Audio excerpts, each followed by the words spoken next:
chers abonnés de ma chaîne YouTube J.Remingono, chaîne officielle de l'engagement, à ceux qui sont connectés sur la page Remingono, sans aussi oublier la plateforme des fourmis magnans, le bataillon du peuple, et aussi les lecteurs du journal panafricain www.koufran.com. Je vous souhaite la bienvenue et comme d'habitude, je vous invite massivement au grand spectacle qui aura lieu à Paris le 29 mai 2022, la Coupe d'Afrique des influenceurs et humoristes. Bon, vous le savez déjà, c'est presque toute la crème de l'Afrique qui sera réunie dans cet endroit très important et où la fraternité africaine pourrait faire taire certaines querelles, puisque en même temps l'humour réconcilie les peuples, tout comme la musique et même le football. Mais malheureusement, le football, qui parfois est considéré comme un jeu, a tellement d'autres choses derrière, de telle sorte que politique, économie, tout s'y mêle jusqu'au nationalisme, racisme exacerbé.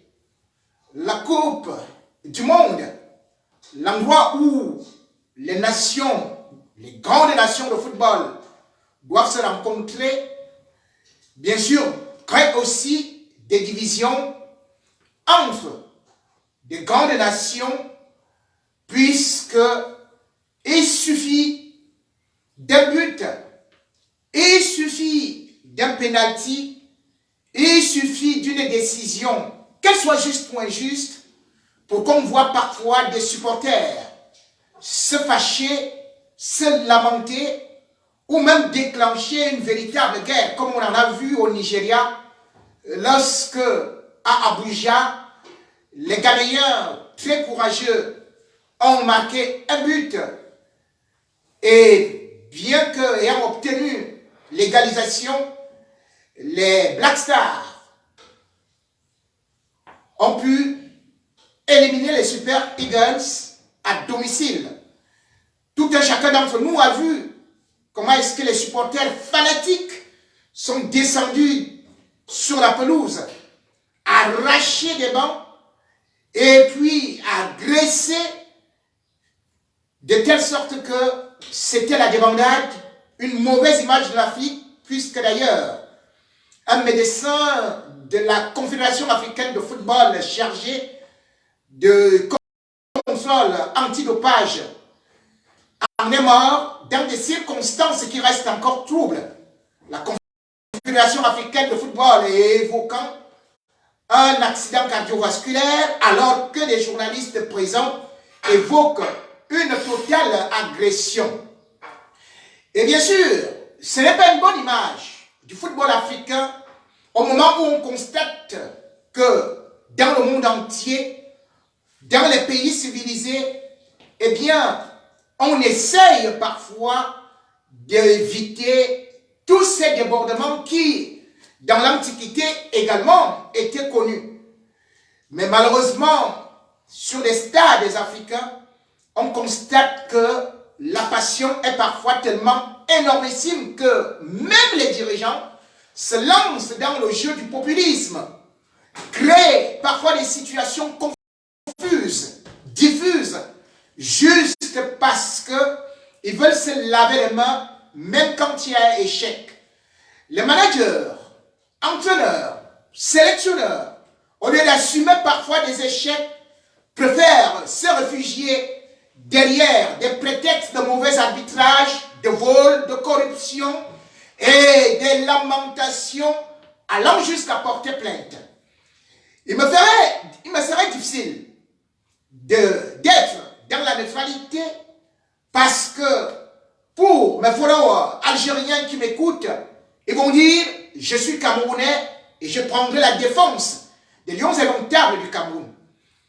Mais, pour ceux qui me connaissent, ils savent que j'ai souvent critiqué mon propre pays, j'ai souvent critiqué le jeu des lions indomptables, et j'ai même critiqué parfois l'organisation de la CAN depuis 2017, et j'étais le premier à monter au front que le Cameroun n'était pas capable d'organiser une CAN en 2019.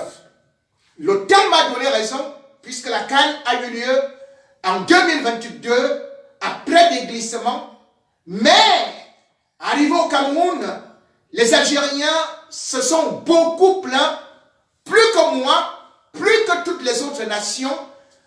Tantôt, ils trouvaient qu'il y avait beaucoup de chaleur, et parfois, ils trouvaient que la pelouse était impraticable. Et peut-être, c'est cette Algérie-là qui, justement, a donc rencontré les lions indomptables du Cameroun à domicile, au stade de Tchaker, choisi par eux-mêmes, alors qu'il y a des grands stades en Algérie qui pouvaient abriter une telle rencontre. Maintenant, l'Algérie a cru à une étoile et à la superstition faisant de cette enceinte une citadelle imprenable et invitant les lions à se faire bouffer dans cette marmite qui était un véritable chaudron. Eh bien, les lions indomptables ont résisté, ont même dominé l'Algérie, ont ouvert le score, et quand bien même l'Algérie a cru qu'elle était revenue au score et qu'elle obtenait enfin le ticket pour le Qatar, l'Algérie a vu ses rêves se faire briser par un but de Karl Toko Ekambi. Quel génie! Mais pour ses ennemis, aujourd'hui, il est devenu plutôt un maudit, ou alors pour l'Algérie, il est devenu celui-là qu'il faudrait crucifier, puisque lui également a crucifié l'Algérie et il est recherché. Avant d'y revenir sur cet épisode qui va nous ramener à un passé qui va déterrer certains souvenirs que nous avons dû mettre dans un côté de notre armoire ou dans nos tiroirs parce que nous voulions nous réconcilier à travers le football, eh bien on constate aujourd'hui que malheureusement, loin d'un jeu, loin d'une compétition qui s'est jouée au stade, l'Algérie accuse le Cameroun de tricherie, ou plutôt accuse l'arbitre Bakary Gassama de corruption, ou alors d'un agent infiltré du Cameroun qui pratiquement a favorisé les lions indomptables à obtenir un ticket pour la Coupe du Monde. Et comme je le disais, enlever des rideaux, certains pourraient dire que je vais prendre la défense de mon pays, mais j'ai eu à souligner que mon honnêteté intellectuelle ont toujours eu à faire de telle sorte que je puisse dire, même à mon propre pays, ce qui ne va pas, d'où mon exil aujourd'hui. Je ne serai donc pas là parce qu'il s'agit du football pour essayer de couvrir certaines insanités ou s'il y a eu tricherie côté camerounais et exposer par exemple que l'Algérie justement n'a pas droit à la justice. Non, ce n'est pas cela. Si la justice est faite pour tout le monde, eh bien, il faut aussi savoir respecter la loi. Il faut savoir lire le droit. Et avant d'accuser l'autre, il faut savoir qu'on est dans son propre droit. Faute de quoi, non seulement on est maladroit, on est hors la loi, mais surtout on est de mauvaise foi. L'Algérie était de mauvaise foi. Le Cameroun a-t-il triché? Bakary Gassama a-t-il péché pendant cette confrontation? Qui du Cameroun ou de l'Algérie ira à la Coupe du Monde? Pour répondre à toutes ces questions, regardons donc ou faisons un flashback, un replay du match Cameroun-Algérie à Bria qui, bien sûr, selon les Algériens, selon leur plainte qui a été envoyée à la FIFA mercredi par voie électronique, affirme que l'arbitre a faussé illégalement le match. Les Algériens, ou plutôt la fédération, puisqu'il ne faut pas généraliser, évitons cela, la fédération estime qu'elle a donc été volée et demande à la FIFA d'ouvrir une enquête contre l'arbitre. Et dans ces requêtes, qui ne sont pas encore officielles, mais dont nous avons pu avoir quelques bribes, la Fédération algérienne de football accuse l'arbitre Bakary Gassama d'avoir accordé le premier but inscrit par, bien sûr, Choupo-Moting. Ce n'est pas Choupo-Moting qui est pointé du doigt, mais selon la requête de l'Algérie, il s'agit d'un joueur camerounais ou d'un défenseur. Ne l'ayant pas cité nommément, je ne pourrais pas aider l'Algérie à le citer puisque je n'ai pas leurs éléments.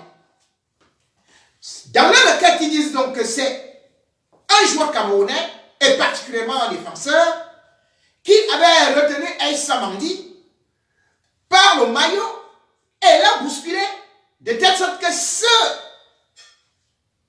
défenseur, enfin ce joueur algérien est obligé de rentrer sur son propre gardien de but. Il y a donc eu carambolage, d'où Raïs Mouri, le gardien algérien, a dû relâcher le ballon et de façon opportuniste, eh bien, Eric Maxime Choupo-Moting a placé la balle dans les buts. 1-0 à la 22e minute. Dans la requête, la Fédération algérienne de football revient également sur le but de Islam Slimani aux alentours de la 48e minute. Selon la Fédération, ce but était valable et n'était pas entaché de hors-jeu. Toujours selon la Fédération algérienne de football, à la 98e minute, un autre but aurait pu être accordé à Islam Slimani, mais a été refusé puisque l'arbitre a estimé que Islam Slimani était soit hors-jeu, soit il avait marqué de la main, ce que conteste l'Algérie qui se base sur des images diffusées sur sa chaîne de télé. Et puis, l'Algérie porte aussi un autre grief sur un défenseur camerounais qui, selon elle, a touché la balle de la main et que la main était décollée, donc l'Algérie aurait pu bénéficier, les fenêtres d'Algérie devraient bénéficier du penalty. Toujours selon l'Algérie. 4 minutes de temps additionnels ont été accordées pour que le Cameroun égalise. Pour eux, les dirigeants algériens, cela n'avait pas droit de se faire parce qu'il n'y a pas eu d'arrêt de jeu. L'Algérie sollicite donc la FIFA pour que non seulement le match soit rejoué et évoquant la jurisprudence du match entre l'Afrique du Sud et le Sénégal qui avait été rejoué suite à des erreurs arbitrales de Joseph Lamté, le Ghanéen, et l'Algérie espère également que la FIFA, ouvrant une enquête contre Gassama Bakari, va établir certainement qu'il était corrompu, qu'il était de mauvaise foi, qu'il voulait absolument les éliminer et favoriser le Cameroun. J'ai donc essayé de vous résumer en clair ou de façon globale la plainte de l'Algérie auprès de la FIFA. Maintenant, essayons de voir si cette plainte est juste, si dans la forme et dans le fond, elle peut lui donner raison. Première des choses, sur la forme, nous constatons que l'Algérie peut-être s'en prend un peu tard, dans la mesure où, bien évidemment, la Coupe du Monde est organisée par la FIFA et non par le Cameroun. Ce qui signifie que, selon l'article 45, portant sur le code disciplinaire, eh bien, la requête devrait être faite au plus tard dans les 24 heures. Même pas dans les 24 heures. Avant les 24 heures. C'est-à-dire que peut-être 23 heures et consort, vous devez absolument déjà intervenir. Et surtout, selon le règlement qui est assigné, par exemple pour cette Coupe du Monde qui va se tenir au Qatar en 2022, des règles, des lois ont été établies bien avant, pas pour le Cameroun, pas pour l'Algérie, mais pour l'ensemble des pays participants. Et quand on voit par exemple l'article 14 alinéa 5, on y trouve quand même que lorsqu'il y a des faits de jeu qu'une équipe est en train de contester, par exemple, je reviens au but de Eric Choupo-Moting, ou je reviens peut-être au pénalty refusé dont l'Algérie est beau, ou peut-être à la main au but que l'Algérie estime que Islam Slimani n'avait pas commis une faute de main, ou n'était pas hors jeu, surtout une faute de main, eh bien, selon les lois, il faut immédiatement saisir l'arbitre par un attroupement, comme on en a vu, mais c'est le capitaine qui demande à l'arbitre de marquer cela, qu'il est contre cela, contre cette décision-là. Il le marque donc. Exactement comme il marque aussi, à telle heure, j'ai donné le carton, à telle autre période, j'ai été saisi, comme ça, oralement. Et après cela, dans les 2 heures qui suivent, après le match, au plus tard 2 heures, là, il faut que le même capitaine ou la fédération fasse une requête auprès du commissaire du match. C'est donc à partir de ces réserves, comme c'est qu'il y a eu dépôt de tel ou tel. Quand je regarde donc la première plainte de l'Algérie, quand je vois que cette plainte est faite mercredi, alors que le match s'est joué mardi, je me suis posé immédiatement plusieurs questions. Le courrier électronique, certes, peut-être la FIFA va accuser réception, mais est-elle arrivée en temps opportun? Deuxième des choses, j'ai essayé d'enquêter sur le rapport de l'arbitre.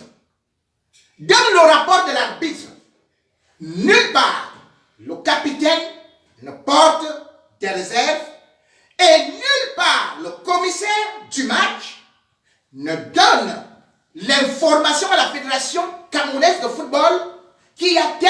telle accusation contre vous ou sur ce match. Pourquoi? Parce que lorsque vous portez cette réserve, ou lorsque le commissaire du match est saisi, il doit faire une copie. De toutes les façons, c'est comme ça que ça se fait toujours. Le commissaire donne à chaque partie une copie de ce qui a été fait, de tout ce qui a été souligné, des réserves du camp adverse. Et comme ça, vous partez en sachant déjà que j'ai telle chose qu'on me reproche et je peux me défendre. Or, il se trouve que, en regardant à gauche, à droite, je n'ai pas vu cela. Et surtout, on doit notifier à Samuel Eto'o, qui est le président de la Fédération camerounaise de football. Au moment où je vous parle, que ce soit à Yaoundé, où se trouvent les bureaux de la FECAFOOT, que ce soit à Doha, où se trouve actuellement Samuel Eto'o avec Rigobert Song, avec toute la délégation camerounaise,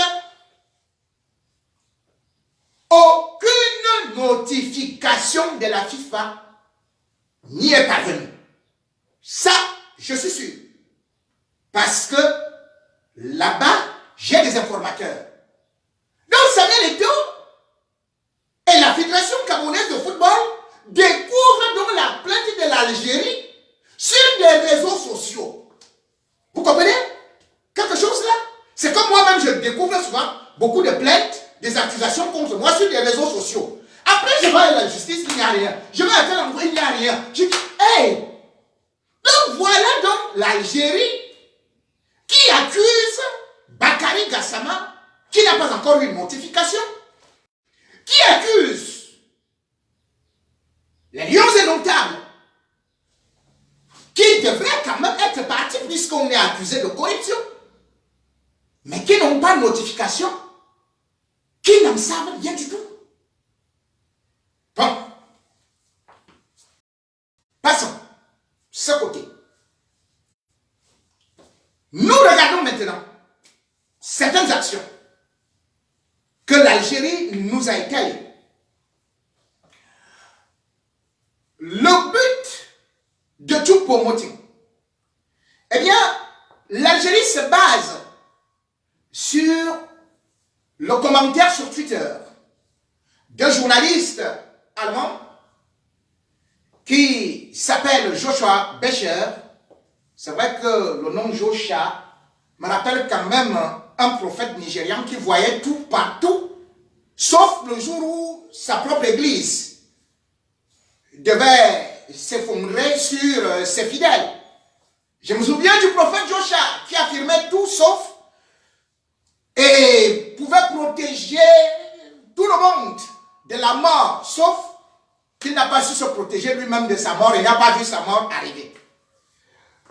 Le journaliste Joshua Berger, c'est vrai que j'ai un berger allemand, a donc réussi à identifier que l'arbitre Gassama Bakary n'a pas pu regarder les images de la VAR sur le but de Karl Toko et Kambi. Voilà ce qu'il dit. Et il dit que les slow motion ne fonctionnaient pas, ni les replays. Seulement à avoir enquêté, je me rends compte que les slow motion fonctionnaient et que jusqu'à présent, dans le rapport du commissaire du match, il n'est écrit nulle part qu'il y avait une panne de la VAR. Le journaliste était sur le terrain. Il n'était pas avec la VAR dans la cabine.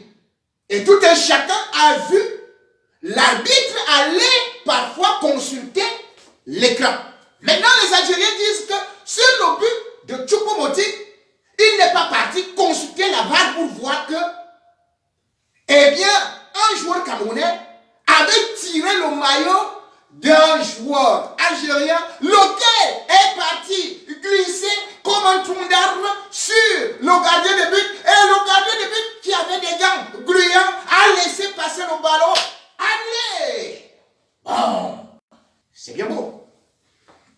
Sauf que cette analyse de la VAR, nous allons certainement revenir en utilisant l'autre exemple qu'ils disent. Et comme ça, on va essayer de voir si la VAR, si l'arbitre ont été fautifs. Les Algériens disent donc qu'il n'y a pas eu main, selon leur télé. Mais quand on voit même un international algérien et un consultant algérien ont confirmé que le but de Islam Silimani a bien été marqué de la main. Jusqu'à présent, tous les arbitres que j'ai consultés internationaux sont catégoriques.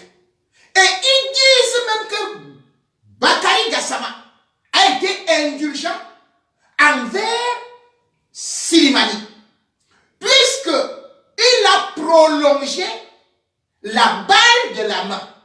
Et quand on marque de la main, on reçoit un carton. Donc, Bakary Gassama a été indulgent de ne pas donner le carton à Islam Silimani. Ça, c'est clair. Et il y a eu main. Là-bas, ce n'est pas un hors-jeu. Sur le premier but de Islam Silimani, le hors-jeu est flagrant. Les rapports sont là. Et on va y revenir de façon très détaillée. Mais sur les 4 minutes d'arrêt de jeu, non seulement l'Algérie a procédé au remplacement, mais après avoir inscrit leur but par Touba à la 118e minute, eh bien, les Algériens, celui-là tombait à gauche, l'autre tombait à droite, disait qu'il a les crampes, on faisait entrer des véhicules. Pendant ce temps, le chrono est arrêté. On peut bien jouer des matchs avec des prolongations, avec les arrêts de match qui vont à 5, 10, 15 minutes. C'est possible. Selon le nombre d'arrêts de jeu. 4 minutes, c'est pas la fin du monde. C'est pas aussi outrancier que ça. Bon. Maintenant donc, on revient sur la VAR. Puisque si quelqu'un trouve que la VAR n'a pas été utilisée, il faudrait bien savoir à quel moment utilise-t-on la VAR. Il faudrait que les Algériens, ou plutôt que la fédération et leurs journalistes, leur expliquent ce que c'est que la VAR, qui pour la première fois a été utilisée à la Coupe des Confédérations en 2017. Et puis l'Euro. La VAR, qui, en fait, c'est un mot anglais, qui veut dire vidéo assistant referee. C'est ce que ça veut dire. En français, on devrait justement parler de la VAR, c'est-à-dire que assistance vidéo de l'arbitrage. C'est ça. La VAR, donc, on ne l'utilise pas nécessairement sur tous les coups. Il faut savoir qu'il y a 4 cas pour utiliser la VAR. Le premier cas, c'est pour le hors-jeu. Lorsque vous marquez un but, on dit, est-ce qu'il y a hors-jeu ou pas? L'arbitre, s'il estime qu'il n'a pas bien vu, ou s'il n'est pas sûr de son juge de ligne, il peut faire appel à la VAR. Et là, à partir de ces images, immédiatement, il peut soit valider le but, soit l'invalider. Deuxième cas de la VAR, c'est lorsqu'il s'agit d'identifier s'il y a pénalty ou pas. Parce que quelqu'un peut s'écrouler dans la surface de réparation. Il peut avoir une véritable faute de main qu'on n'a pas vue. Est-ce que la main était décollée? Est-ce qu'elle était intentionnelle? Est-ce qu'elle était... C'est à partir de là. Et aussi à vitesse réelle. Ou avec des zooms, des ralentis et tout ça, c'est là où l'arbitre utilise la VAR. Le troisième cas, c'est lorsque l'arbitre veut donner un carton rouge. Il y a une action qu'il a peut-être estimé qu'elle était dangereuse, ou pas du tout. Quelqu'un tacle, mais à vitesse réelle, il ne voit pas très bien la dangerosité de cette action. À partir de là, il peut donner un carton jaune. Mais à la VAR, on lui dit, attention, nous avons des images qui montrent que cette action est dangereuse. Ou bien plutôt, s'il a donné le rouge, on peut lui dire dans la cabine que quand on voit, en fait, ce n'est pas ça. Et il peut donc annuler le carton rouge ou transformer le carton rouge en carton jaune. Ou bien transformer le carton jaune en carton rouge, voulais-je dire. Maintenant, le quatrième cas, c'est lorsque il y a une faute, il y a une confusion, tel tombe là-bas, l'autre va faire ceci, l'autre va faire cela. L'arbitre veut donner un carton, on veut sanctionner, mais on ne connaît pas qui est l'auteur de l'infraction. On fait donc appel à la VAR, qui va aider l'arbitre à identifier que c'est le dossard numéro 2, le dossard numéro 5, le dossard numéro 8, le dossard numéro 10, le dossard numéro 9. Donc, c'est à partir de là, donc, qu'il prend la sanction. Voilà les seuls cas prévus par la VAR.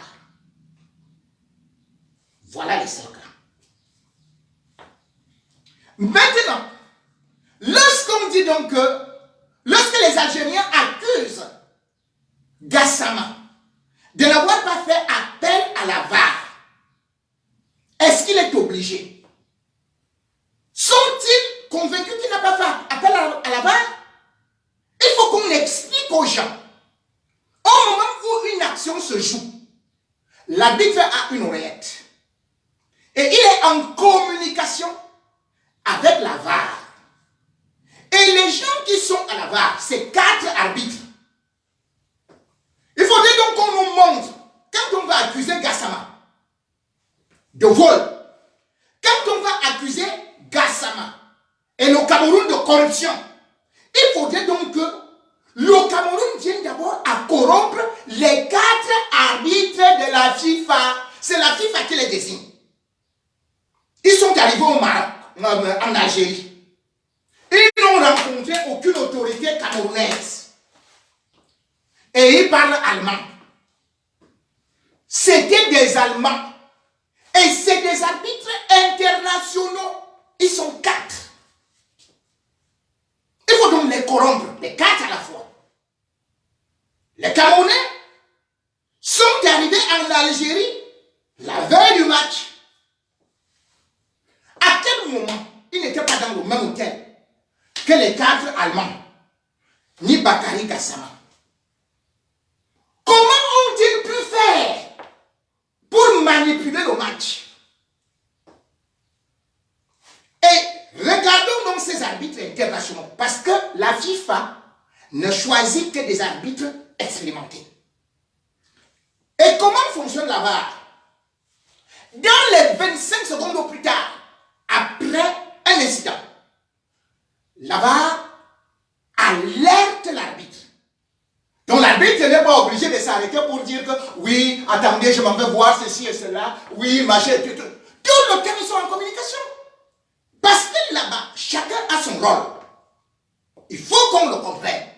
Et qu'on ne manipule pas les populations.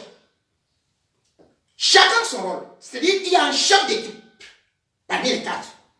Et ce chef d'équipe a un écran. Cet écran, on appelle ça quadrivision. C'est-à-dire c'est divisé en 4. Il regarde à gauche et à droite. Il est concentré sur ça. C'est lui qui supervise. Et à côté de lui, il y a le juge numéro 2. l'adjoint numéro 2 au niveau de la VAR.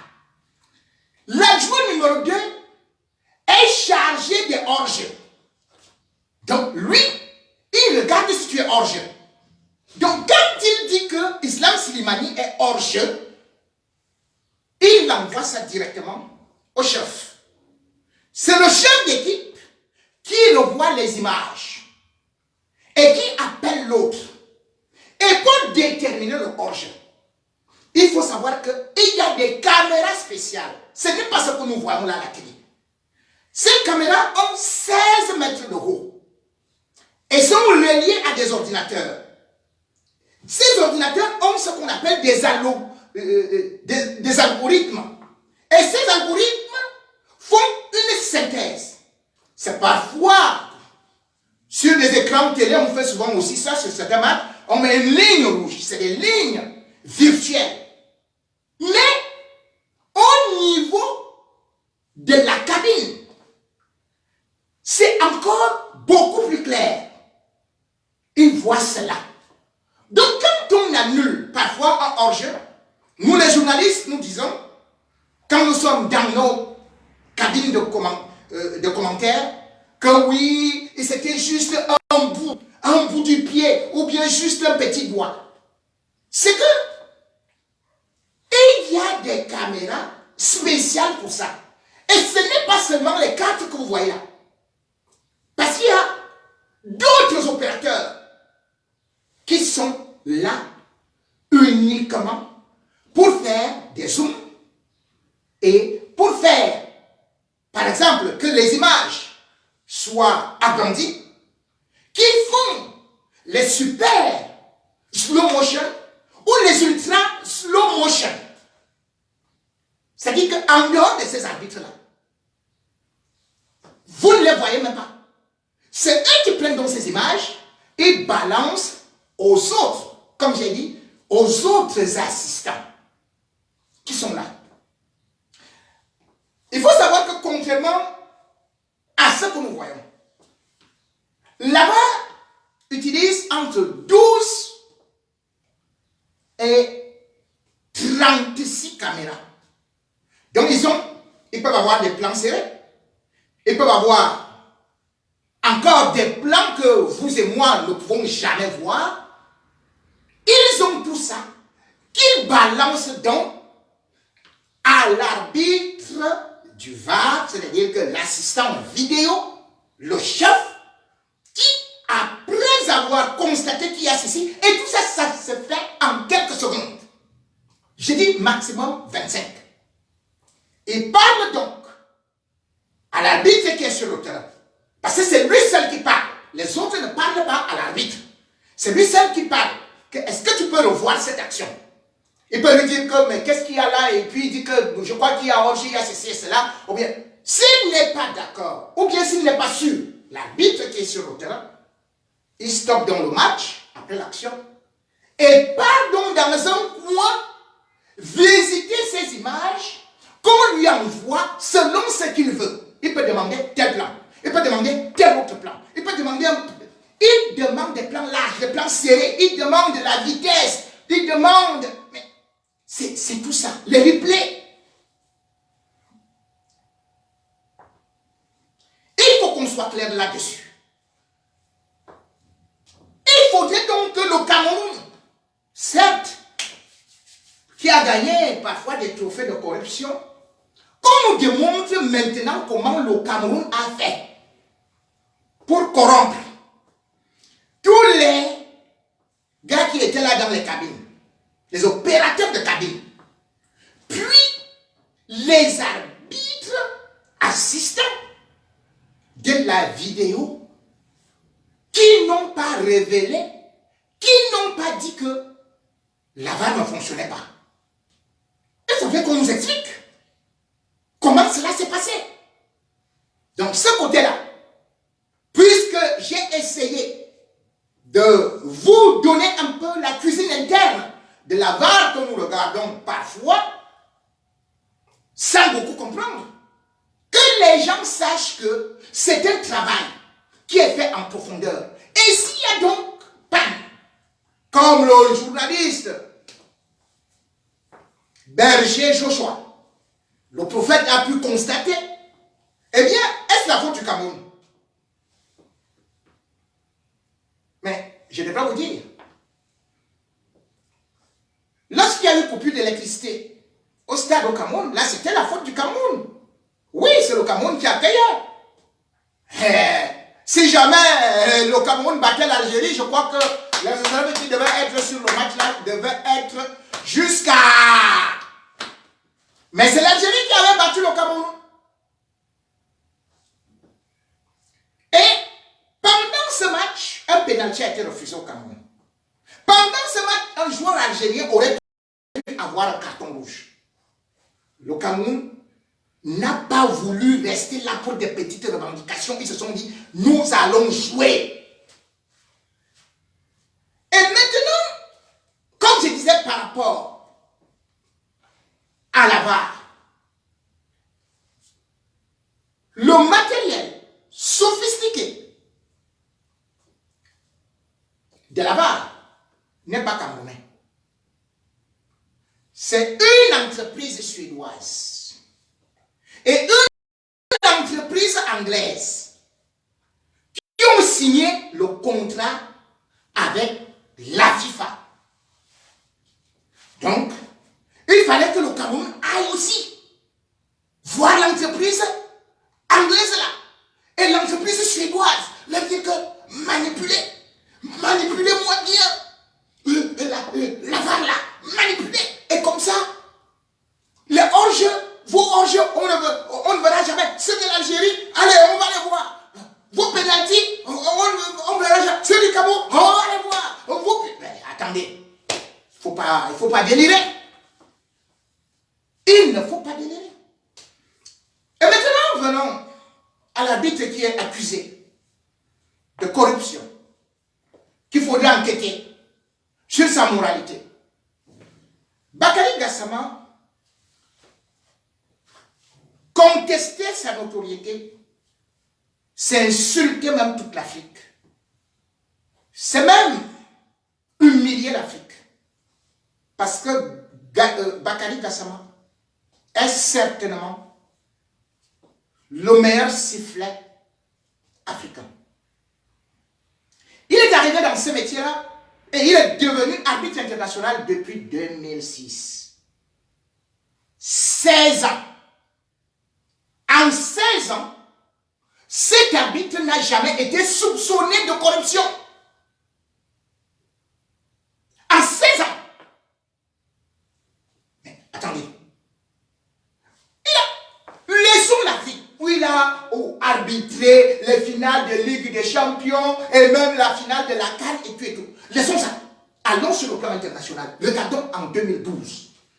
Bakary Gassama arbitrait déjà aux Jeux Olympiques. Et on était surpris de son niveau.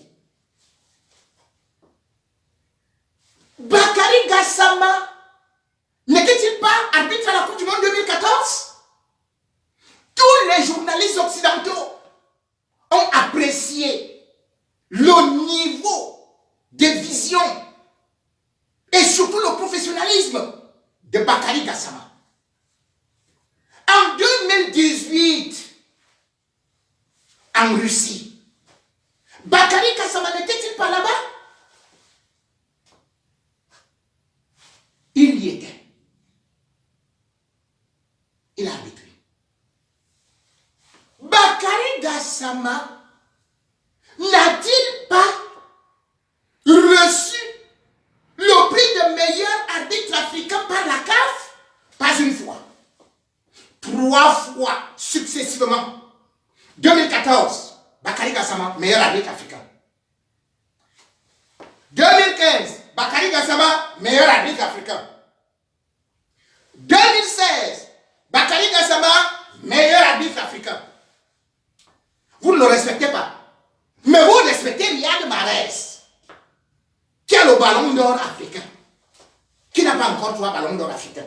C'est là où vous trouvez que non, la CAF fait bien, vraiment, le ballon d'or là revient à Riyad Mahrez. Mais quand on désigne Bakary Gassama comme étant le meilleur arbitre africain, on dit non, il est corrompu. le ballon d'or de Mahrez est donc corrompu. Rendez-le. Rendez le ballon d'or de Riyad Mahrez. Vous êtes parti donc maintenant voir la FIFA. Une fois de plus, c'est de la mauvaise foi. Puisque selon les règlements de la FIFA, et ils le savent, l'article 14 alinéa 6 dit que les décisions de l'arbitre pendant les matchs de la Coupe du Monde 2022 éliminatoire, que les décisions sont définitives et ne peuvent faire objet d'un quelconque appel. Article numéro 14, alinéa 6. Là maintenant vous dites que il faut qu'on revienne sur les décisions que il a marqué le but. Oui, Islam Slimani a marqué de l'épaule. Tout le monde voit la main. La main, tout le monde a vu. Les arbitres, les opérateurs, ils ont vu la main. Et vous vous dites avec vos yeux de la télévision algérienne que nous on a vu qu'il a marqué de l'épaule. Mais, soit on n'est même plus au football, on est donc à épaule-ball. Épaule-ball. Dans ce cas-ci, l'Algérie doit se qualifier pour la Coupe d'Afrique, pour la Coupe du Monde, avec épaule-goal. Ou bien coup de goal. Mais là, on fait d'autres règles au niveau de la FIFA. Mais c'est la FIFA qui a édicté ces lois et non le Cameroun. Qu'on soit clair dessus. Donc quand on va déposer une plainte, on regarde d'abord la loi. On ne peut pas aller dire que non, ça fait jurisprudence parce que la FIFA avait fait reprendre le match Afrique du Sud contre le Sénégal, comptant pour les matchs éliminatoires de la Coupe du Monde. Les contextes sont différents. Pourquoi est-ce que c'est différent? Il n'y avait déjà pas la VAR. Il n'y avait pas de VAR. Et ce n'est pas les mêmes règlements. C'est pour ça que les règlements ont été revus puisqu'il y avait la VAR. Et qu'est-ce qui s'était passé? Et pourquoi la FIFA a pris une telle résolution?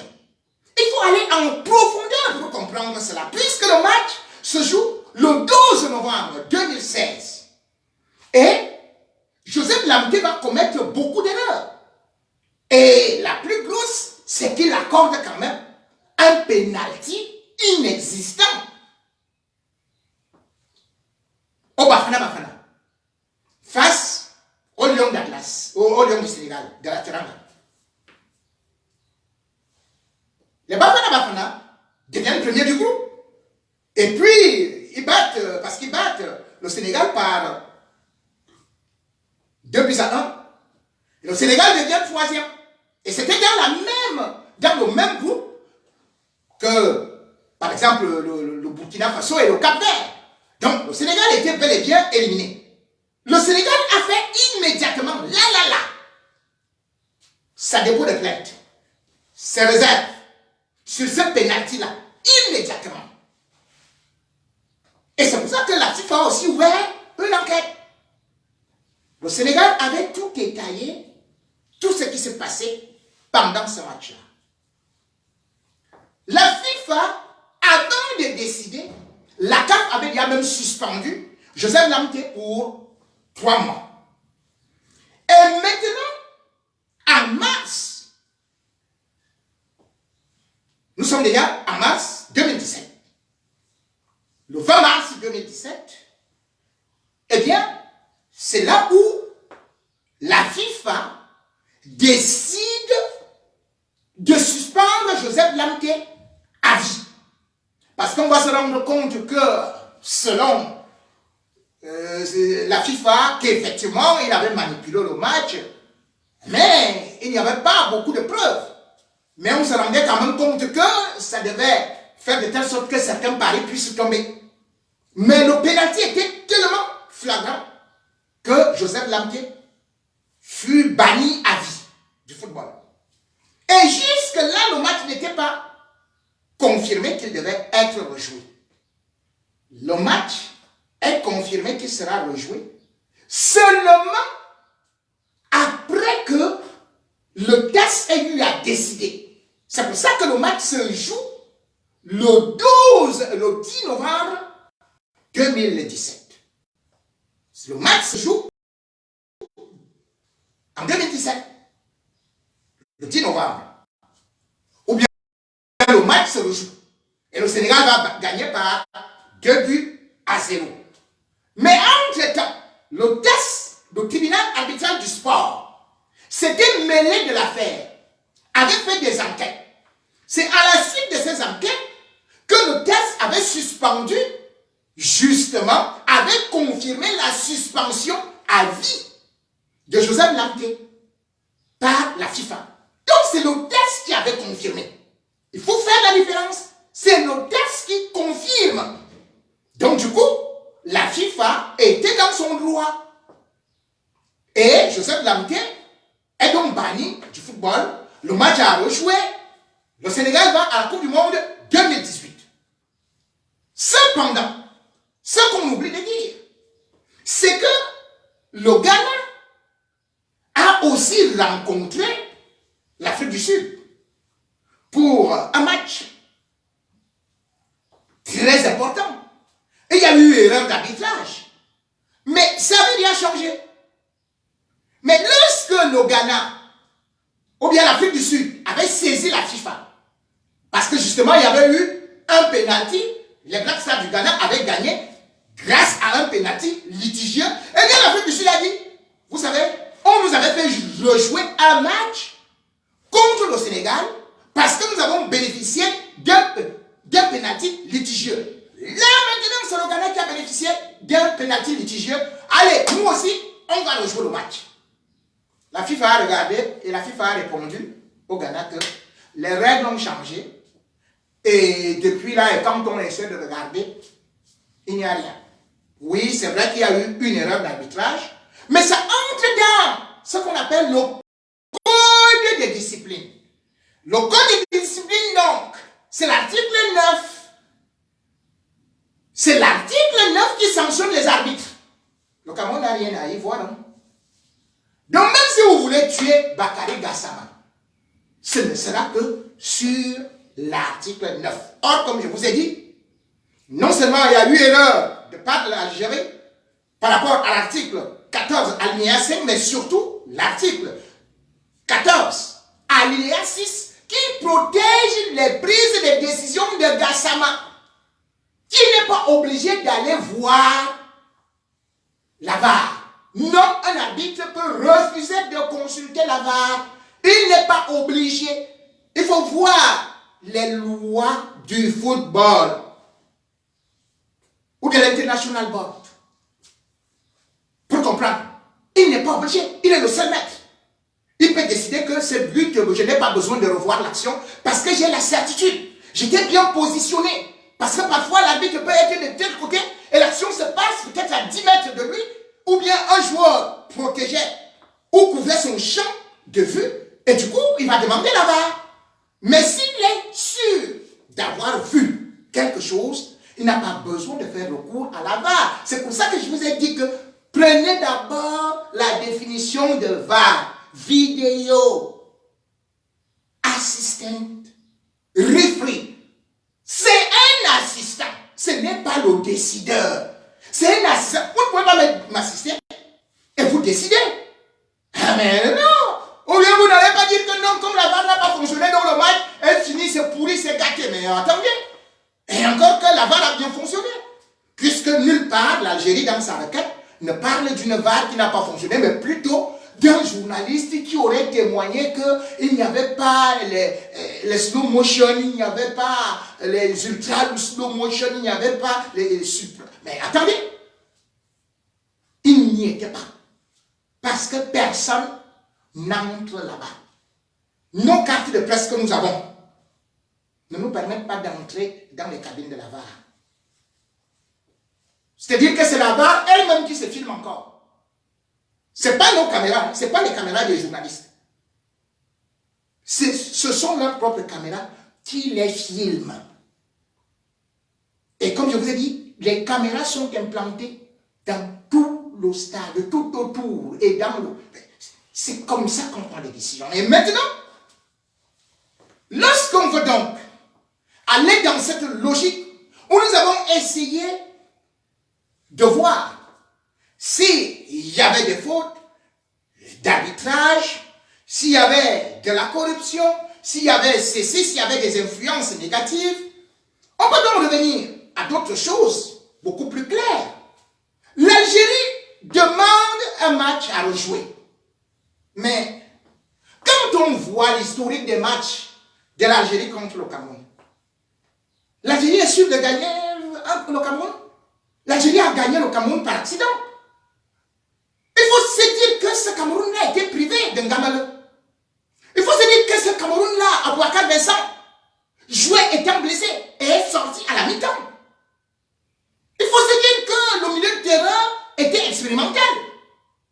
Avec, par exemple, tout le monde sait que nous avions Zambangui qui n'était pas là. Donc le Cameroun avait des absents, venait de liquider son sélectionneur, n'avait pas son équipe type. Et le Cameroun, malgré tout, a dominé l'Algérie. L'Algérie a fait un hold-up. Maintenant, quand on essaie de regarder ce qui s'est passé à Blida, là encore, le Cameroun a contrôlé son jeu et n'a pas été mis en difficulté en dehors de quelques centres en retrait où notre charnière semblait un peu dépassée par le timing de Slimani, de telle sorte que, à part les gars qui ne parvenaient pas à se positionner, mais tout le reste de l'équipe camerounaise, en commençant par le milieu du terrain, a été dangereuse. Je vous le dis bien, Abouakar Vincent, vous ne l'avez vu que venir à la prolongation. Qui connaissait Kawamba? Or, l'Algérie évoluait avec son meilleur joueur, Riyad Mahrez. Si le Cameroun est vraiment au complet, est-ce que cette Algérie a déjà battu le Cameroun? Non. On a toutes les preuves depuis 1984. Depuis 1984, sur les 8 confrontations, l'Algérie n'a battu le Cameroun qu'une seule fois, et c'était à Japon. Une seule fois. Tout le reste du temps, c'est le Cameroun qui tabasse. L'Algérie a marqué depuis au Cameroun, depuis combien de fois? Une seule fois. 2. Toutes les autres fois. Et d'ailleurs, avait aussi perdu 3-2. Même quand le Cameroun n'est pas allé à la Coupe du Monde de 2018, est-ce que l'Algérie avait battu le Cameroun? L'Algérie avait fait match nul avec le Cameroun 1-1. Et puis, le Cameroun avait battu 2-0. Voilà les statistiques. Donc on ne peut pas dire, on veut jouer, on veut jouer. Toi-même, tu es sûr que le type-ci, c'est Francis Ngannou. C'est-à-dire que tu vois Francis Ngannou chaque fois, il te donne, toum, tu es à terre. Tu te réveilles, tu dis, tu ne sais pas, hein. Toi, Ngannou, si tu crois que tu peux. Tu reviens encore, Ngannou. Ça, c'est Ngannou Oga. Algérie, Cameroun, c'est Ngannou contre Oga. Tu te relèves encore, Ngannou. Il regarde même sa télé, il te redonne tout.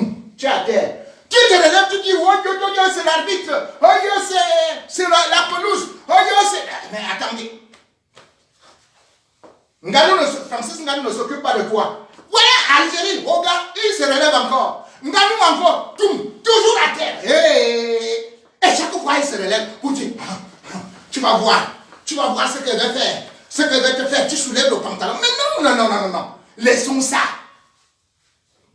L'Algérie a eu de très grands joueurs, mais qui n'ont jamais réussi.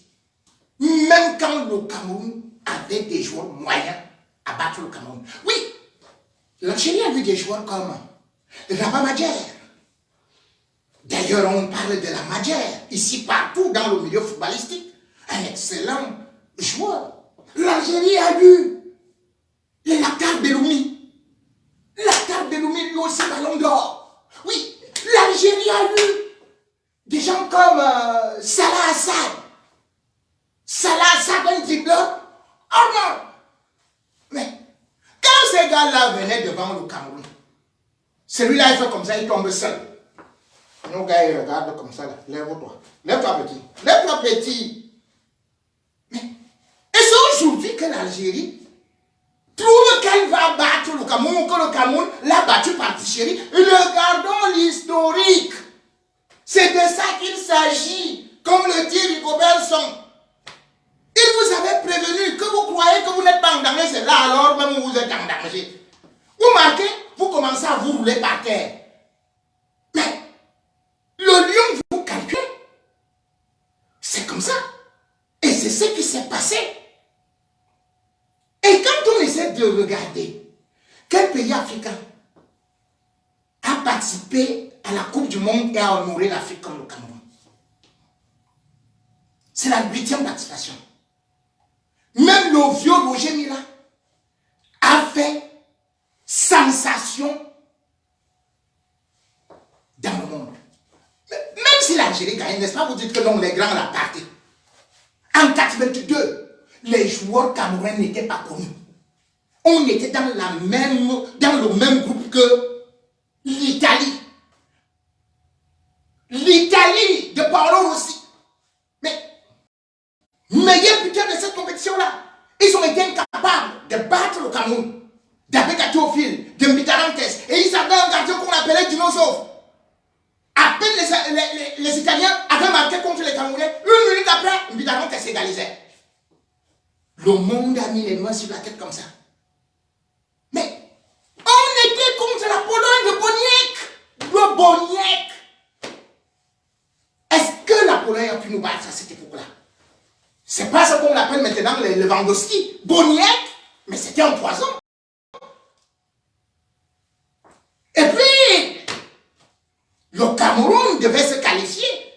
Nous, c'était le dernier match où on a eu le but de Roger Mila. Soit disant que c'était un hors-jeu, juste parce qu'on avait acheté les billets que le Cameroun doit rentrer chez lui. Le Cameroun a été éliminé avec 3 points. L'Italie a été qualifiée en 8e de finale avec 3 points. Ils sont dans le même groupe. Hein. Et c'est l'Italie qui avait gagné la Coupe du Monde 82. Le Cameroun est rentré sans défaite. Ça, c'est le Cameroun. Les lions incomptables. Ils sont sérieux.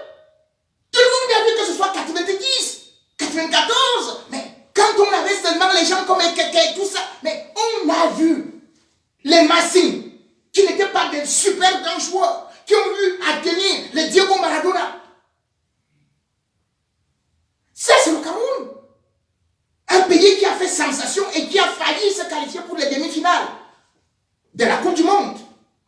Et c'est Cameroun qui est en train de partir avec cette nouvelle génération. Peut bien aller très loin.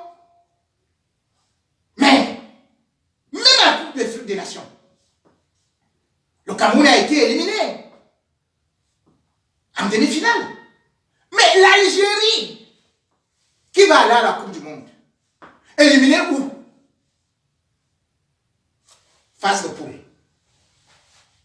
Et là-bas, c'est que, oh, la Guinée équatoriale, oh, ils ont mis le pied comme ça. Oh, l'arbitre a fait ceci. Toujours l'arbitre.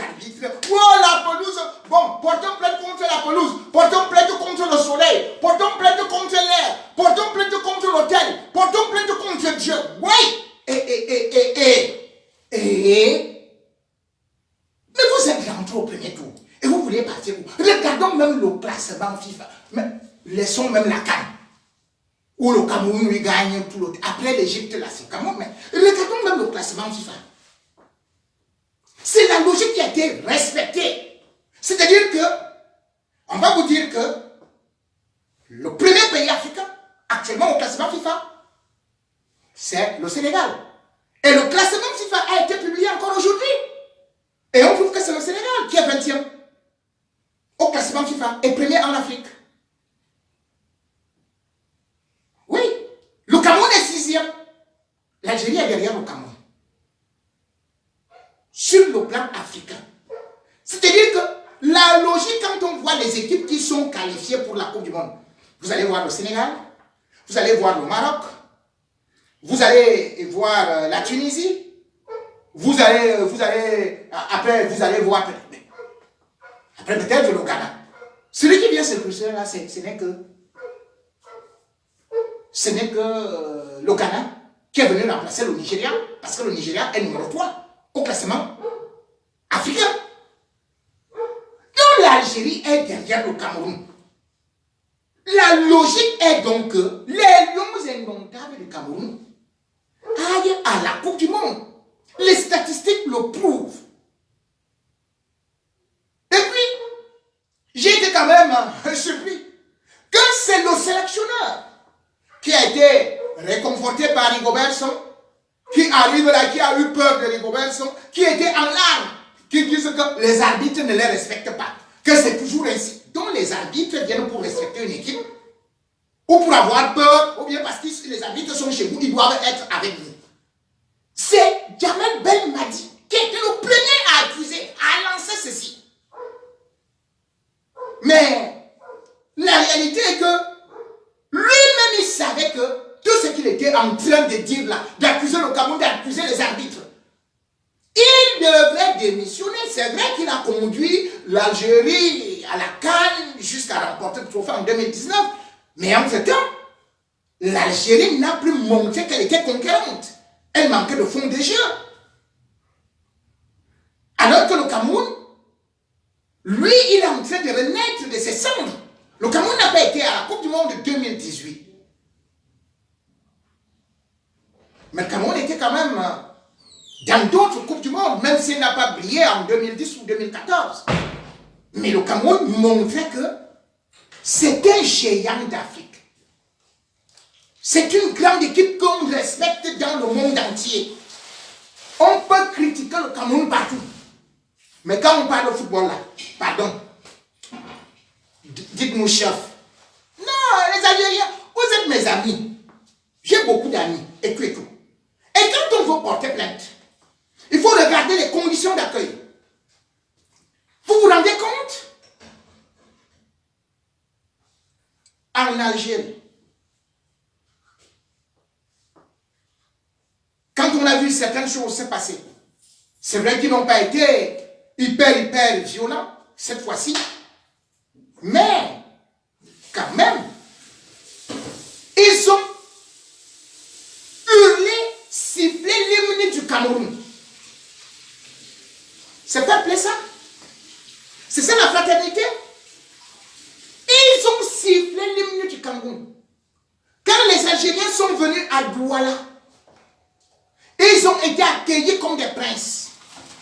Ils étaient logés au Cristal Palace. Et puis le jour du match, on les a conduits au palais à Bonabéry. De 16h jusqu'à l'heure du match, au petit soin. Et ils étaient 2000. Ils étaient 2000. Aucun Camerounais ne les a agressés. Aucun ne les a insultés. Tous ont été traités au petit soin avec la sécurité de l'État du Cameroun. Mais on arrive là-bas. Est-ce que ça a été ça? Vous avez vu peut-être Ernest Obama, même le directeur de la communication de la FECAFOOT. Comment est-ce qu'il a dû être bloqué? Je ne vais pas revenir sur les petits trucs d'à côté. Mais juste ce qui se passe après le match, c'est que l'entraîneur, le sélectionneur de l'équipe d'Algérie, lance une fatwa contre Karl Toko Ekambi. Qu'est-ce qu'il dit? Il dit oui, pendant les 2 matchs, on n'a pas vu Karl Toko Ekambi grâce au travail de Ben Yada. Mais c'est Toko Ekambi, c'est Karl Toko Ekambi qui nous tue, qui marque le but du Cameroun.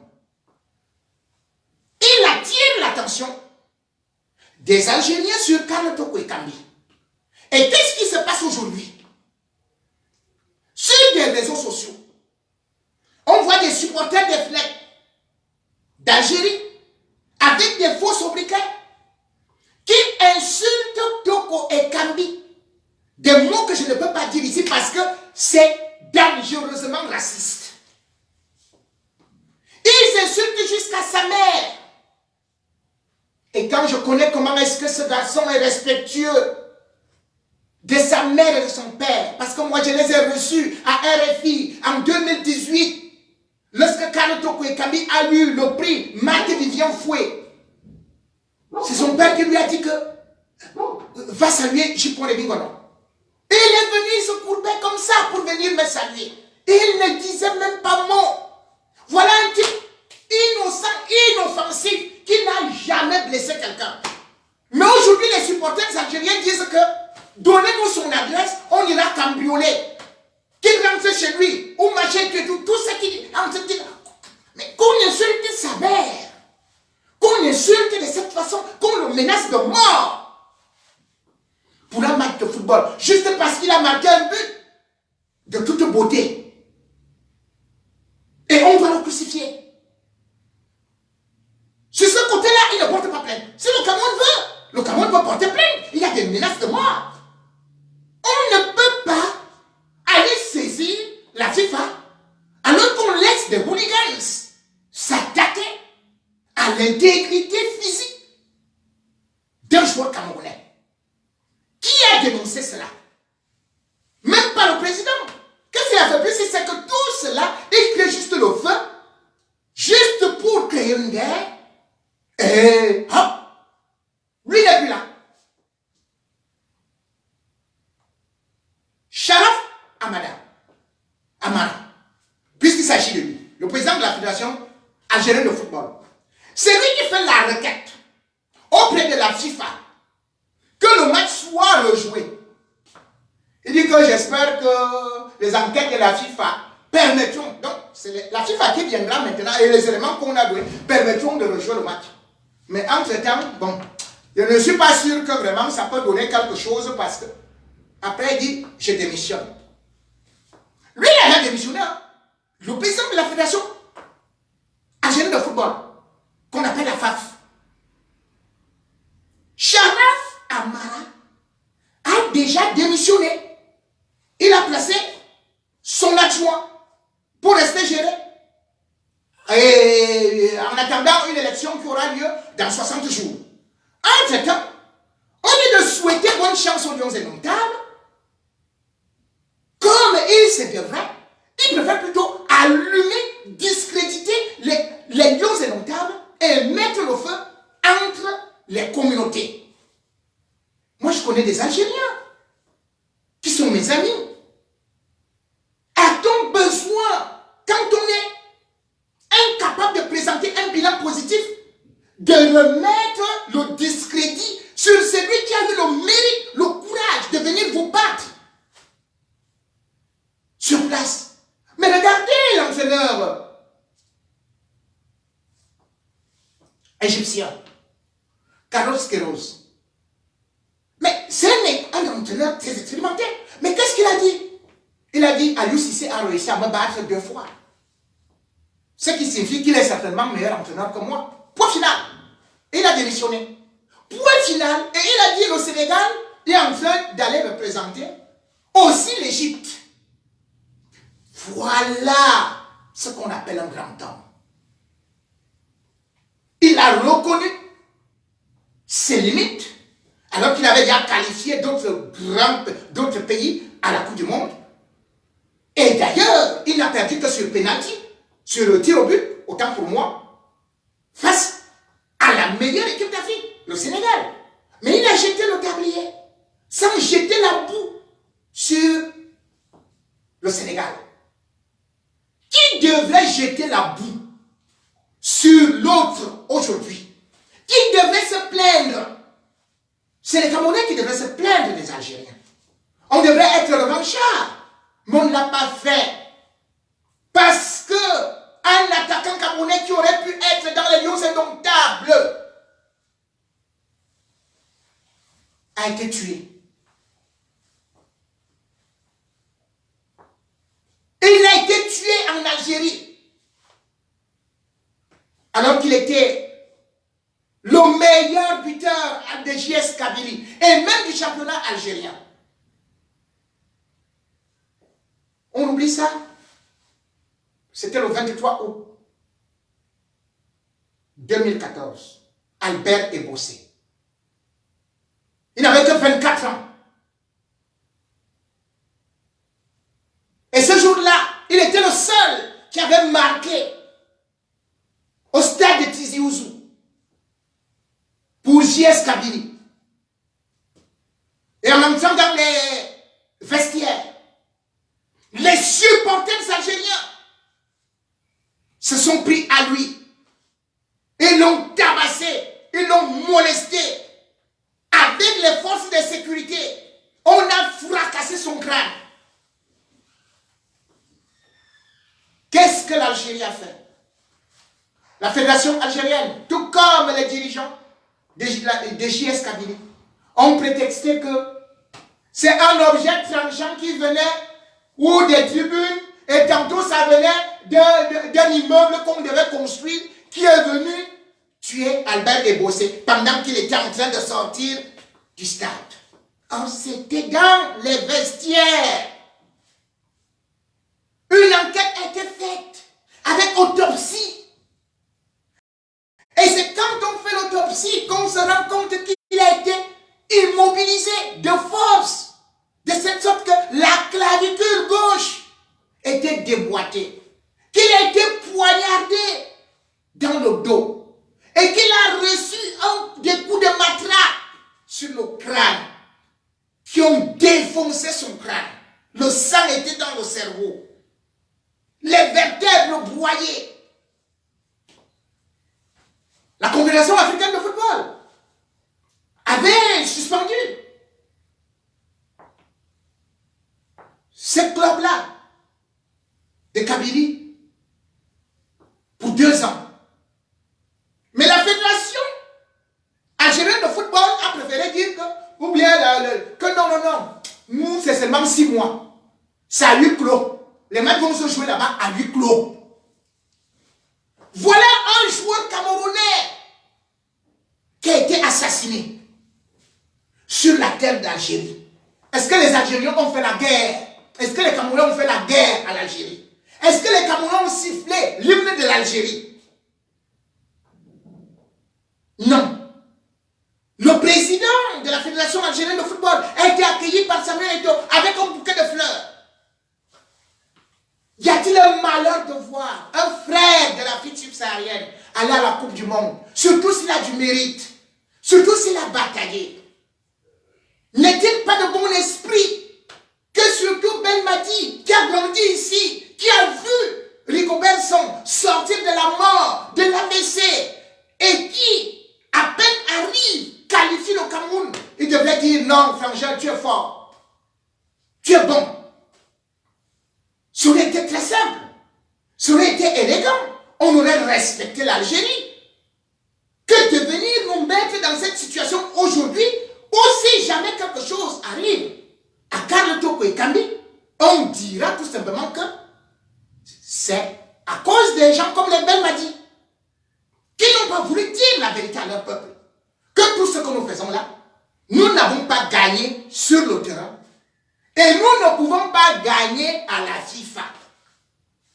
Aujourd'hui, il y avait la 72e Assemblée Générale de la FIFA à Doha, au Qatar.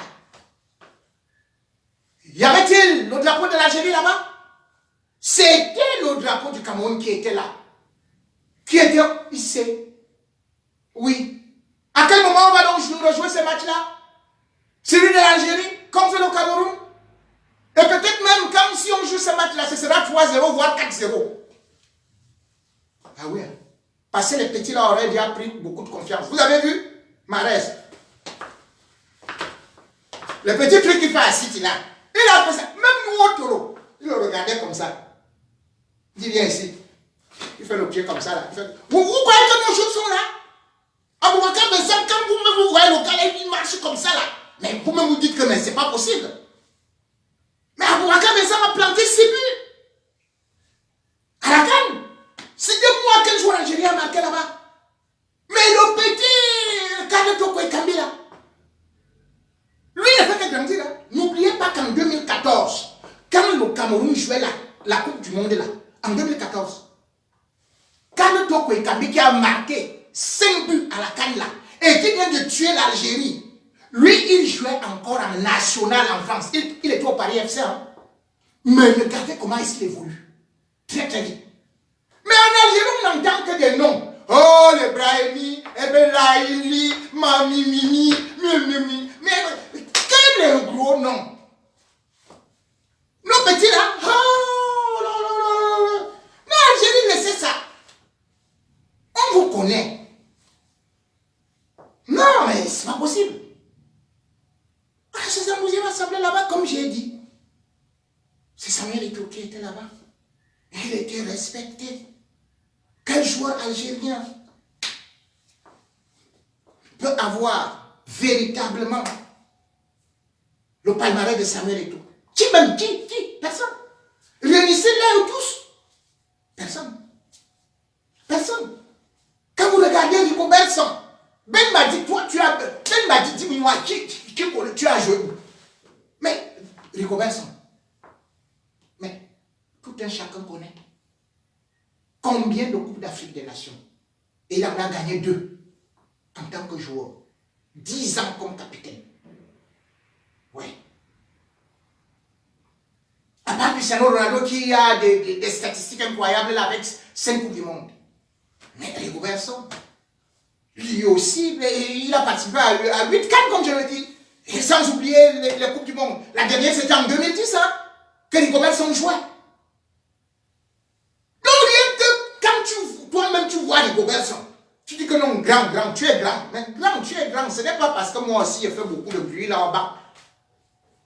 Mais tu vois quelqu'un qui était déclaré mort. Oh, on voulait aller l'enterrer. Le lion ou le sujet comme ça, quelqu'un lui l'a baissé au Cameroun. Même les médecins disent que le gars savait comment vous s'est levé. Et tu ne peux. Hey!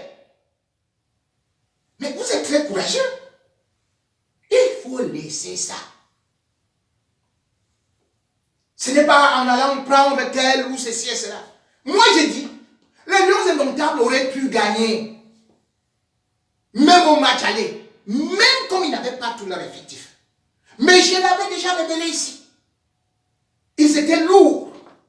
Ils étaient comme hantés par un mauvais esprit. Et pourquoi? Parce qu'il faut le dire. Le ministre camerounais des Sports ne voulait pas voir les Lions aller à la Coupe du Monde. Narcisse Mouele Kombi. Il a fait la sorcellerie toute la nuit de jeudi. Maintenant, nous avons les images et les témoins au stade qui ont vu Mouele Kombi, Narcisse Mouele Kombi, débarquer au stade avec ses sorciers à la veille du match pour aller faire des incantations. Oui, on va nous dire qu'il faisait les incantations pour que le Cameroun gagne. Mais non, si c'était quelque chose qui était bien programmé, que bon, on va aller faire des rituels, mais il faudrait au moins que l'entraîneur, donc le sélectionneur Rigobertson, soit au courant. Et il faudrait que le président de la Fédération camerounaise de football soit au courant. Pas qu'un ministre, comme on le voyait, il est déjà avec les trucs de marabout attachés, les courris rouges et tout. Il a les chasses aussi, il a les flèches là. Mais qu'est-ce que moi les combis partaient faire au stade? C'est ça. Et maintenant, quand l'Algérie réussit à battre le Cameroun, est-ce que vous avez vu moi les combis en Algérie? Un match de qualification de la Coupe du Monde qui devait être le premier à aller en Algérie. C'est moi les combis. Mais il n'est pas parti. Parce que c'est Marabout et tout ce qu'il avait fait, il savait qu'il a réussi. Et que le Cameroun ne sera pas qualifié. La délégation camerounaise était constituée de 64 personnes pour l'Algérie. Tous les ministres des autres pays des sports ont accompagné leurs équipes. Sauf le Cameroun. Moi, les combis qui, en tant que ministre, va à l'inauguration souvent, même des baigneteries, des salons de coiffure. Il entend que la femme vend peut-être... il parle là-bas. Moi, les combis, le Cameroun joue contre l'Algérie. Un match pour la qualification, le dernier match de qualification de la Coupe du Monde. On ne l'a plus vu. Alors que la nuit de jeudi, à la veille du match de vendredi, on a vu moi les combis. En plein stade, en pleine nuit. comment? Entre 23h et minuit. Et pourquoi tout ça? Parce qu'il avait déjà programmé l'échec de Samuel Eto'o. Regardez le timing avec lequel Antonio Conceição commence à revendiquer son salaire. Et on saisit les journaux. On dit maintenant, il faut, Antonio Conceição est en train de revendiquer 1 milliard pour son limogeage. Et comme ça, moi, les combis, lui, il avait déjà tout programmé, disant que bon, avec ça, boum, et tout dit, il va agir et tout et tout. On va même faire qu'on arrête Samuel Eto'o. Dites-moi, à quel moment est-ce que Antonio Conceição est obligé de rendre ou de saisir la justice ou de rendre public qu'il demande déjà à l'État du Cameroun 1 milliard? C'est parce qu'on voulait mettre Eto'o en difficulté en lui disant que, première des choses, tu dois payer 1 milliard, et si tu n'as pas 1 milliard, tu vas payer au moins 600 millions, c'est ce qui était bien programmé. Et puis, on montre au monde entier que, vous voyez, Antonio Conceição, il nous avait conduit en demi-finale de la Coupe d'Afrique des Nations, et voilà, le Cameroun est éliminé à cause de Samuel Eto'o et Rigobertson. Voilà ce qui était programmé. Et d'ailleurs, vous avez pu le voir, que immédiatement, même chez l'Afrique, et d'autres journaux ont commencé à écrire que Samuel Eto'o président. Comment est-ce que, avant le match contre l'Algérie, vous revenez déjà avec ce qui a fait du mal à Samuel Eto'o pendant l'inauguration de la CAN, où on avait dit que il cherche tellement à être populaire, il cherche tellement à se mettre devant qu'on soupçonne qu'il veut déjà remplacer Biya. Donc, l'échec proclamé contre l'Algérie est là. Moi, les combis savaient que il va secouer l'arbre. Et bien évidemment, les procès qui attendent la Fédération camerounaise de football au niveau du TAS, qui sont en berne et qui vont certainement le prendre, sans pour autant oublier l'argent qu'on demande pour le licenciement d'Antonio Conceição, et tous les projets que Samuel Eto'o devait faire ne pouvaient plus marcher, puisque les caisses de l'Africafoot devraient être vides. Voilà donc le plan machiavélique de moi les combis, qui était tellement content avec sa bande de partouzeurs, avec sa bande de ceci et cela. Ils étaient contents que Rigobertson et les Lions et Eto'o allaient échouer. Voilà un membre du gouvernement qui souhaite que le Cameroun échoue, rien que pour son ego personnel, pour ses ambitions égoïstes. Mal lui en a pris. Parce que rien que la qualification des Lions envoie dans les caisses du Cameroun 6 milliards 800 millions. Donc la politique de Samuel Eto'o, malheureusement, peut-être pour ses détracteurs, et heureusement pour le football camerounais, pour au moins se permettre qu'il y ait un développement, que les salaires soient payés, et surtout que les footballeurs eux-mêmes puissent vivre de leur art, et qu'on ne soit plus seulement dans les improvisations, les querelles intestines et les résultats catastrophiques, et aussi l'importation des vieux colons, des sorciers blancs. Il est temps, je l'ai dit et je suis content parce que j'ai milité pour ça depuis des années, qu'il fallait des techniciens africains capables de conduire l'Afrique sur les bons rivages du football mondial. Il est temps, et on le voit maintenant, que l'Afrique a compris la nouvelle direction qu'elle devait prendre. La preuve, c'est que sur les 5 qualifiés africains pour la Coupe du Monde, 4 sont dirigés par des techniciens locaux. C'est la preuve que sur le plan local, si on donne la chance à la matière grise et surtout à la jeunesse, si on leur fait confiance, à l'instar du Sénégal, qui est sorti du trou et qui aujourd'hui en pleine lumière, c'est la même voie que le Cameroun qui, avec le championnat local, avec des joueurs locaux, brillait, va encore mieux briller.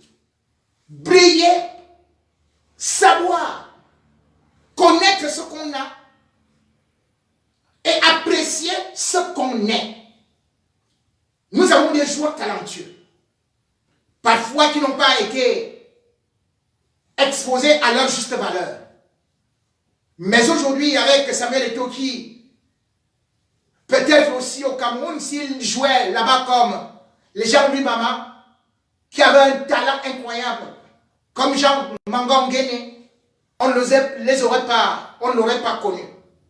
Mais il faudrait que, pas seulement qu'ils viennent se faire connaître ici, mais qu'ils se fassent connaître au pays, à travers des championnats, à travers une fédération qui essaye de coiffer tout. Le Cameroun va à la Coupe du Monde au Qatar 2022. Je peux mettre la main au feu, il n'y a point de doute. Je peux mettre la main au feu, l'Algérie ne retrouvera pas le match de rattrapage qu'elle sollicite. Je peux mettre la main au feu, le Cameroun ne pourra pas décevoir l'Afrique. Je peux mettre la main au feu, c'est que le football camerounais renaît justement de ses cendres et va faire des ravages en Afrique. Merci de m'avoir écouté aujourd'hui et je vous donne rendez-vous samedi pour les dossiers noirs du samedi soir, tout en disant que vous voyez, je suis toujours là, non? Mais après, vous irez voir certains qui ne peuvent pas se présenter devant moi, qui vous diront que je suis déjà en prison ou que telle plainte a été déposée contre moi, mais jamais, parce qu'ils sont comme des Algériens. Ils portent plainte, ils accusent tout le monde, mais ils n'ont jamais raison. J. Remingano est toujours là, devant vous. Et vendredi encore, nous parlerons de l'Algérie et du Cameroun. Et ce ne sera pas parce que je me ferai voir devant les réseaux sociaux. Ce sera devant les chaînes internationales où vous me connaissez. Ce sera au niveau de Radio Mondiale, RFI. Ce sera sur la plus grande chaîne d'Europe et celle qui émet aussi en Afrique, France 24. N'est pas là-bas qui veut. N'est pas là-bas les vendeurs de signes noirs ou les employeurs publics ou ceux qui viennent souvent m'insulter là, raconter des historiettes qui n'ont ni tête ni queue et auxquelles je répondrai de façon très vaillante, mais surtout qu'ils sachent que J. Remingano, c'est comme les lions indomptables. Vous parlez, ils vous mangent. On voit les résultats. J. Remingano, on peut accuser comme les Algériens aiment accuser, mais en fin de compte, J. Remingano remporte toujours tous ces matchs, tous ces duels, comme les lions indomptables du Cameroun. À samedi, surtout à 18h, heure de Paris, 17h, heure du Cameroun, 16h, heure d'Afrique de l'Ouest. Aïe, aïe, aïe, aïe, aïe, aïe, aïe. Face qui est mort, pile, je te tue. On m'appelle J. Remingano. Dieu pardonne, moi pas. Coup franc, allez, à samedi.